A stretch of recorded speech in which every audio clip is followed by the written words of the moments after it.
देखिए, चाइनीज ने कोई इन्वेंशन नहीं करा। आज से कई सौ साल पहले उन्होंने गन पाउडर बनाया था, पेपर बनाया था, उसके बाद मामला रुक गया है। अब चाइना क्या कहता है? चाइना सिंपल सी बात कहता है कि ठीक है, हमारे जो रिसर्च स्कॉलर्स जाते हैं बड़े बड़े देशों में, हमारे जो रिसर्च स्कॉलर जाते हैं, रिसर्च स्कॉलर हमारे साइंटिस्ट जाते हैं जो अमेरिका में काम करते हैं, वो जाके सीक्रेट चोरी करते हैं, वो सीक्रेट्स देते हैं चाइना को। चाइना कुछ कुछ करके उसको 2+2=22 करके कुछ बनाता है और ये मिसाइलें अपनी सामने पेश कर देता है। चाइनीज इन्वेंशन नहीं है, ये वेस्टर्न टेक्नोलॉजी। सर यहाँ पे सर बेहतर मुझसे बता पाएंगे। ये टेक्नोलॉजी चोरी करने का काम पाकिस्तान ही ज्यादा करता है क्या? नहीं नहीं नहीं, China is the original thief. अच्छा, ओरिजिनल चोर चीन है। अच्छा, वो जो आंख में काला वो पायरेट वाला जो एक निशान होता है वो असल में चाइना है। वो चाइना और उसके चंगू मंगू पाकिस्तान टाइप के वो पाकिस्तान, नॉर्थ कोरिया वगैरह। North Korea. अब ये देखिए, America, Britain, France, Japan, Australia, ये तमाम देश कह रहे हैं मलबा दे दो भैया। तो फिर अगर ये हाल है तो मलबा क्यों मांगा जा रहा है? मलबा का तो बहुत बड़ी सिग्निफिकेंस है। मैं आपको थोड़ी टेक्निकल बात बताइए ना प्लीज। टेक्निकल ऐसी टेक्निकल जो हम लोगों के समझ में आ जाए प्लीज, जैसा आप हमेशा ऐसी वाली कि ये जो गाइडेंस इसका है वो होता है, इसको ड्यूअल डेटा गाइडेंस बोलते हैं। इसका मतलब कि आप डेटा भेजते हैं और डेटा आता है।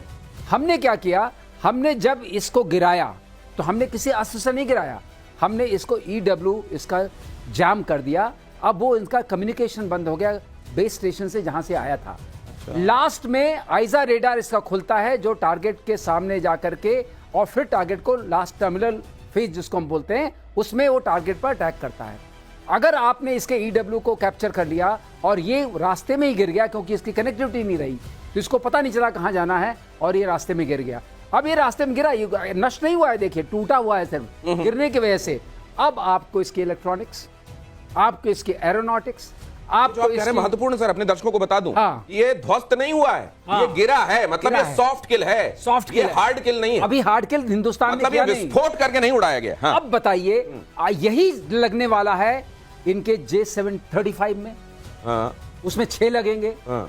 अब जब अस्त्र ही नहीं रहा तो उस J35 का मतलब क्या है? ये तो खुल के सामने आ गया, इसको कोई भी जैम कर लेगा, ये तो इसको कोई भी हवा में गायब कर देगा, ये किसी काम का नहीं रहा। नहीं तो फिर ये 4.5 मालूम होगी आपको सर, ये 4.5 जनरेशन, 5 जनरेशन, छठा जनरेशन, ये जनरेशन जो गिनाते हैं। मैं आपको बता रहा हूं, इनके जनरेशन से डरने की जरूरत नहीं है। मेरे ख्याल से इसमें सिंगल पल्स मोटर होगी या ड्यूअल पल्स मोटर होगी। ये टेक्निकल हो गया, थोड़ा कम करते हैं। और दूसरा, इसमें जो होमिंग हो रही है आइजा रेडार के थ्रू हो रही है। आइजा रेडार की हमें फ्रीक्वेंसी पता चल जाएगी। अब इनको नए तरीके से कुछ और बनाना होगा। ये तो गया, मार्केट से गया। तो गयो। अब ये क्यों कहा जा रहा है, जरा और गौरव वारियर इसको और तफसील से आपको बता देंगे। 2 चीजें बताई गई कि जब आता है और जाता है दोनों के लिए इसमें डुअल डेटा का हिसाब किताब होता है और इसको अंधा बना दिया गया बीच में। इसको जहां से सिग्नल्स मिल रहे थे ये समझ लीजिए कि इसमें बीच में इसकी आंखें चली गई और ये गिर पड़ा खेत में। मतलब ये उस तरीके से नहीं मारा गया कि आपने वहां विस्फोट करके मार दिया उसको अपने प्रोजेक्टाइल से, इसको सीधे सीधे सॉफ्ट किल के जरिए इसको अंधा बनाकर मार दिया गया। तो ये तो और भी बेइज्जती। देखिए, जब मिसाइल गई तो वो शोले फिल्म आपने देखी है कि आधे मेरे दाएं आधे मेरे बाएं बाकी मेरे पीछे। ये मिसाइल के साथ ये हुआ है। तो खोया खोया चांद वाला पुराना गाना है। बेसिकली सर ने ये समझाया है कि बेस स्टेशन से कट ऑफ हो गया। अब ये अंधा भाग रहा था, इसको गिरा दिया। ये है सर, देखिए ना, ये पड़ा हुआ है। जी जी बिल्कुल बिल्कुल। जो कहते हैं खेत रहा, ये वाकई खेत रहा। ये जरा दिखाइए, एक बार इधर आता हूं तो इधर आप डाल देते हैं। भाई साहब एक जगह रखिए आप इसको, ये देखिए बीच से टूटा हुआ पड़ा हुआ है। लग रहा है हमारे यहाँ का कोई रॉकेट दिवाली वाला है जो अगले दिन इस तरह से बरामद होता है। देखिए ना, सर ने बहुत इंपॉर्टेंट बात बोली।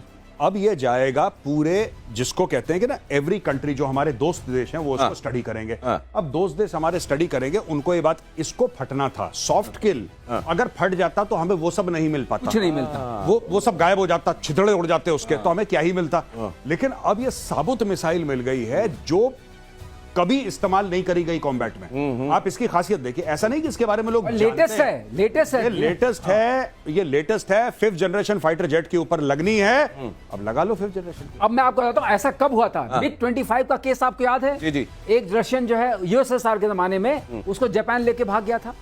उसकी स्टडी हुई, जब उसकी स्टडी हुई उसके बाद F-15 बना फाइटर, उसको न्यूट्रलाइज करने के लिए। अब इनको करने के लिए EW का सारा तैनात है। ये इनके लिए बेकार हो गया, मतलब इलेक्ट्रॉनिक वॉरफेयर। इनके लिए, हाँ, इलेक्ट्रॉनिक वॉरफेयर इनके लिए। अब ये मिसाइल एक तरीके से 2 कौड़ी की भी नहीं है। अगर J-35A पर लगाया इन्होंने, खूब स्टेल्थ किया, तो मारेंगे किससे? दांत तो गायब। तो मेजर गौरव आर्य के शानदार 2 रुपए की सफलता के बाद अब 2 कौड़ी भी आपके सामने। और ये जो है देखिए, अब एक बात समझ लीजिए, इलेक्ट्रॉनिक वॉरफेयर आज की दुनिया में सबसे महत्वपूर्ण इसका डायमेंशन है। और अगर आपने मिसाइल को अंधा कर दिया तो अभी एक बात और समझिए, काहूटा में जब इन लोगों ने अपना ऑपरेशन शुरू किया था, एटम बॉम्ब कह रहे थे बना रहे हैं, तो भारत ने वहां से क्या किया था, वहां के कुछ वैज्ञानिक थे जो बाल कटाने एक जगह जाते थे, वहां से बाल के कुछ सैंपल ले लिए थे और पता चला था कि हाँ रेडियो एक्टिविटी वाली जगह में काम कर रहे हैं, और इस तरीके से पूरी बखिया उधेड़ दी थी भारत ने। फिर उसके बाद वहां से तार मिले थे, अब यहां से PL-15 वाले तार मिल गए हैं। अब इन तारों में आगे क्या मिलने वाला है बहुत जल्दी से। देखिए साहब, साफ सीधी बात है, ये जो पाकिस्तान का सीक्रेट एक्सपोज हुआ है दिनेश जी, ये पाकिस्तान का अब ये आपको अब पता लग गया ना कि इशाक डर क्यों गया था बीजिंग। माफी मांगने के बाद में गलती हो गई। चाइना क्या, ये देखिए ना पाकिस्तान क्या करता है, एक तो पाकिस्तान अरबों डॉलर लेता है। नहीं, बड़ा इंटरेस्टिंग है। इशाक डार जाके गए, क्या दे दिया तुमने, वो चला ही नहीं, देखो। ना ना ना ना ना ना ना, आप उल्टा बोल गए। इशाक डर गया और वहां पे ये पैर पकड़ेगा चाइनीज के, चाइनीज ने बोला कि तुम नालायक हो, तुम्हें चलाना नहीं आता। इनकी वजह से देखिए पाकिस्तान ने इतना बुरा नुकसान करा है चाइना का, ये बहुत बड़ा नुकसान। हाँ, एक तो उन्होंने प्लेन गिरवा दिया चाइनीज, पहली चीज, जिनका आप शेयर मार्केट में उनकी वैल्यू गिर गई। दूसरा, उनके ये PL-15 जैसे मिसाइल्स को दुनिया भर के सामने एक्सपोज कर दिया कि चलती नहीं है। तो एक तो चाइना का मार्केट खराब कर दिया, उसके ऊपर से चाइना से कह रहे हैं हमें और पैसा दे दो। चाइना कह रहा है यार तुम तो दोनों जेबें काट रहे हो, मतलब कि एक हमारा नुकसान भी करा रहे हो, दूसरा हमसे पैसे भी मांग रहे हो। ये क्या चक्कर है? तो ये जो PL-15 है, अब ये दुनिया भर में चाइना जो कहेगा प्लीज ले लो 15 ही, ये उसके बावजूद कोई नहीं लेगा। ऑपरेशन सिंदूर में पाकिस्तान को मुंहतोड़ जवाब का एक और वीडियो 7 और 8 मई की रात का आपके सामने। पाकिस्तान ने सीज फायर का उल्लंघन किया था, पलटवार में भारतीय सेना ने पाकिस्तान फौज को मुंहतोड़ जवाब दिया। पाकिस्तानी आर्मी की कई चौकियां तबाह हुई और पलटवार से पहले ड्रोन सर्विलांस से पाकिस्तान फौज की पिन पॉइंट लोकेशन हासिल की। वो तमाम चौकियां जिन जगहों से शेलिंग की जा रही थी, फायरिंग की जा रही थी, पहले आइडेंटिफाई किया गया और फिर यूं धुआं उड़ रहा था और फिजाओं में फैल रहा था। यहां एक पोस्ट हुआ करती थी मेजर गौरव आर्य। हाँ, वो है से था कर दिया। और पोस्ट मैं ये जिस एरिया का दिखा रहे हैं, आई थिंक ये पुंचन रजौरी का है। अच्छा। मैं यहाँ पे सर्व कर चुका हूँ, अगर ये पुंचन रजौरी का है तो मैं यहाँ पे सर्व कर चुका हूँ। मैं कंपनी कमांडर था और लेकिन और आसानी से आप शायद नहीं वो नहीं पहचान में। हाँ, नहीं वो टेरेन एक जैसी है कमोबेश पूरे। हाँ, हो सकता है कि 100-200 दायमा किलोमीटर हो, कुछ नहीं पता। लेकिन fact of the matter is कि घने जंगल बिल्कुल ऐसे ही, बिल्कुल ऐसे ही, और कुछ ना पता लगे कि बगल 20 मीटर में कौन खड़ा है। वहां पे पाकिस्तानी पोस्ट को आइडेंटिफाई करा और जो वीडियोस देख रहा हूं मैं यहाँ पे, एक पोस्ट को आइडेंटिफाई करा, उस पे इतना फायर पावर मारा। आपको पता है T-72 टैंक्स लगाए थे। हाँ जी। T-72 टैंक्स लगाए, वहां पे एंटी एयरक्राफ्ट गन्स भी लगी हैं। आपकी ZU-23 सर बेहतर जानते हैं, वहां पे डायरेक्ट फायरिंग रोल में, जो कि एक्चुअली हवाई जहाज को मारने की है, वो वहां पे लगा रखी है सामने बिल्कुल। वहां पे एंटी टैंक गाइडेड मिसाइल लगा रखी है, वहां पे टैंक नहीं है, बस एंटी टैंक गाइडेड मिसाइल है कि वो जब फायर करते हैं वो एंटी टैंक गाइडेड मिसाइल सीधा पाकिस्तान के पोस्ट के अंदर घुसती है और वहां पे उसको फाड़ देती है पूरी पोस्ट को। ये जो आप देख रहे हैं, ये किसका है? ये वही तो कर रहे हैं ड्रामा ये लोग।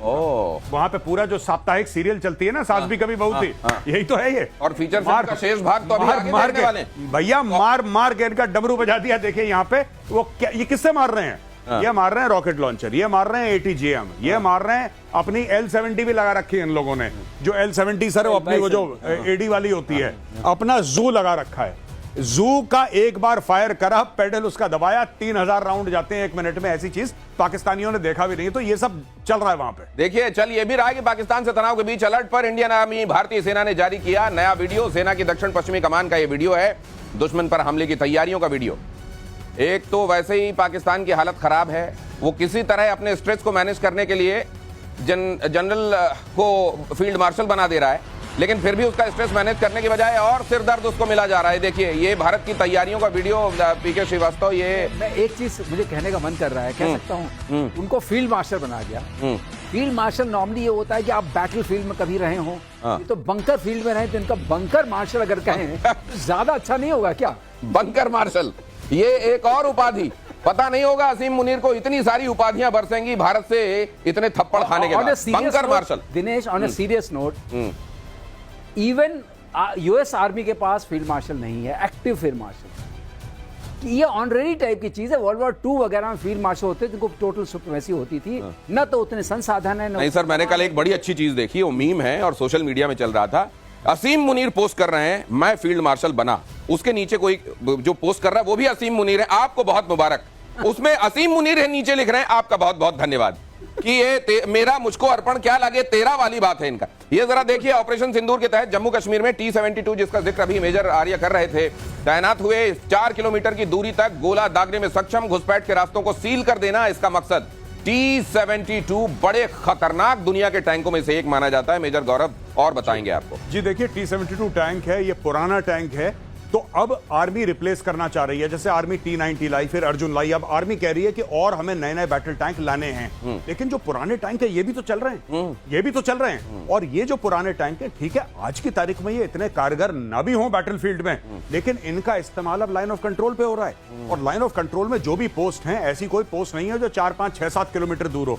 इसमें से कई सारी पोस्ट हैं जो सामने दिखती हैं, कुछ कुछ पोस्टें तो ऐसी हैं जो 400, 500 मीटर पे हैं, 300 मीटर पे हैं।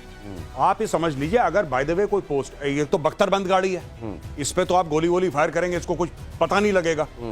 अब आप समझ लीजिए कि T-72 इंडिया ने वहां पे डिप्लॉय कर रखा है एक पोस्ट के पास, और सामने पाकिस्तानी पोस्ट है। यहां पे उसने दबाया बटन T-72 के अंदर, और वहां पे हुआ हर हर महादेव।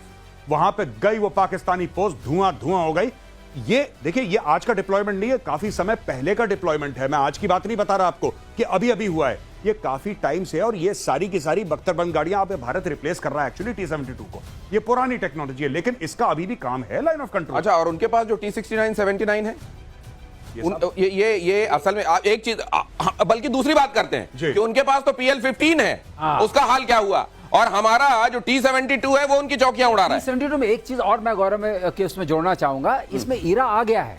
अच्छा, ईरा जो एक्सप्लोसिव रिएक्टिव आर्मर होता है, अगर आप ये बताइए ईरा क्या है? Explosive reactive armour. तो अगर आपने कोई गोला इसके ऊपर पड़ा तो उसका वो जो उसकी प्लेट है वो टूटेगी नहीं, स्टील की प्लेट टूट जाती है जो स्टील कवच वाला है। अच्छा, ये उसमें फर्क है। तो ये अपग्रेड हो गया एक तरीके से। अपग्रेड हो गया। इसको करने के लिए अब आपको स्पेशल हमारे यहाँ जो जैसे हमारे कॉन्कर्स मिसाइल्स वगैरह हैं, उसमें डबल होता है। एक पहला जाता है, वो लगता है उसमें छेद करता है, फिर दूसरा उसको पेनिट्रेट करके अंदर जाता है। Then you need special missiles to kill them. मतलब अब ये नॉर्मल गोलियों से नहीं टूटने वाला, नहीं जाने वाला है, स्टील वाला गोलों से चला जाता है। इसके लिए आपको ईरा इसीलिए होता है, explosive reactive armour. Explosive reactive armour. देखिए, इन महानुभावों के साथ खड़े होकर ये सब लिंगो भी समझ में आती है, ये सब बातें भी सीखने को मिलती है। एक्सप्लोसिव रिएक्टिव आर्मर, आके गोली गोला लगे फर्क नहीं पड़ेगा। अब खास मिसाइल चाहिए पड़ेगी। T-72 ने कह दिया अब हम तुम्हारे हाथ में नहीं आएंगे। एक और चीज मैं आपको बताता हूं, जैसे हम लोग कहते हैं ना कि बंकर है, हम लोग कहते हैं कि फौजी बंकर के अंदर सुरक्षित है, बंकर से गोली चला रहे हैं। ये भी एक छोटा छोटा बंकर है जिसमें 3 लोग बैठते हैं। अब देखिए ना, ये तो ऑलरेडी सर ने बताया कि रिएक्टिव आर्मर उसमें लगा हुआ है। अब नॉर्मल पेनिट्रेशन नहीं हो पाएगा, वेल प्रोटेक्टेड है। किसी भी टैंक का 3 चीजें होती हैं, मोबिलिटी, फायर पावर, प्रोटेक्शन। किसी भी टैंक की 3 चीजें होती हैं, mobility, fire power, protection. Mobility की इसको ज्यादा जरूरत है नहीं, क्योंकि एक जगह फिक्स्ड है, हो सकता है थोड़ा दाएं बाएं चले, इतना ऐसा नहीं कि 100 किलोमीटर पे भाग रहा है ये। फायर पावर गजब का, इसमें स्मॉल आर्म्स भी हैं, इसमें 7.62 की भी गन है, इसमें सब कुछ है। और जो मेन इसकी कैनन है, उसका तो आप काम देख ही चुके हैं यहाँ पे जो करवा रहा है। वो जो धुआं उड़ रहा है ना, उसमें से कुछ धुआं ये भी उड़ा रहा है। S-400 जरा इस समय बहुत चर्चा में रहा। कह रहे हैं कि टर्की की शरण में गया है पाकिस्तान। बताओ भैया, ये काम कैसे करता है? तुम्हारे पास है सुना है? S-400 से निपटने के लिए तुर्की की शरण में पाकिस्तान। S-400 की खामियों के बारे में तुर्की से पता किया जा रहा है कि इसकी कमजोर नसें बताओ जरा। हमको तो ये समझ में नहीं आया चीज क्या है। पाकिस्तान के फौजी ट्रेनिंग ले रहे हैं, तुर्की के पास भी है रशियन S-400। बहरहाल टर्की बड़ी सारी चीजों की ट्रेनिंग देने पाकिस्तान पहुंचता है। कहते हैं इस बार जो ड्रोन भी भेजे गए थे, उसमें कुछ टर्की वाले पायलट आए थे उसको चलाने के लिए, लेकिन उनमें से 2 तो चले गए, सिधार गए इनका साथ देते देते। अब ये वहां पर गए कि S-400 जरा हमको सिखा दो, ये क्या सीख के आएंगे वहां? ये कुछ नहीं, ऑलरेडी सबको पता है, मीडिया में आ चुका है, तो ऐसी कोई नई बात मैं नहीं बता रहा। रशिया ने भारत को ऑलरेडी ऑफर कर दिया है कि S-500 की हम आपको टेक्नोलॉजी दे रहे हैं, ज्वाइंट प्रोडक्शन कर। साफ सीधी बात। अब अमेरिका को बुरा लगे तो अमेरिका को बुरा लगे, ठीक है। और हमें अमेरिका का ध्यान नहीं देना चाहिए। America is not a reliable partner, Russia ज्यादा रिलायबल है।